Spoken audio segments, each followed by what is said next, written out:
Parfois, les propositions subordonnées relatives et conjonctives commencent toutes les deux par que. Alors, comment faire la différence entre les deux?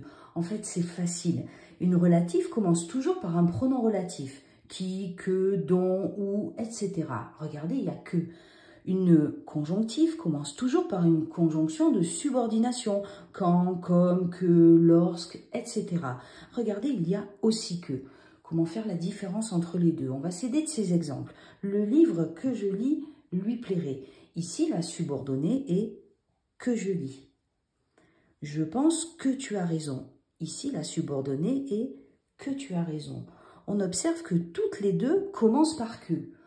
Pour faire la différence entre la relative et la conjonctive, il suffit de regarder le mot qu'il y a placé avant ou peut-être deux mots avant. Regardez ici, livre. C'est un nom. Pense, c'est un verbe. Ils sont vraiment différents.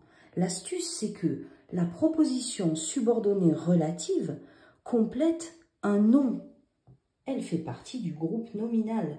La proposition subordonnée conjonctive, elle, va compléter un verbe. Elle fait partie du groupe verbal. Du coup, pour les différencier, on regarde le mot d'avant. Si c'est un nom, c'est une relative. Si c'est un verbe, c'est une conjonctive.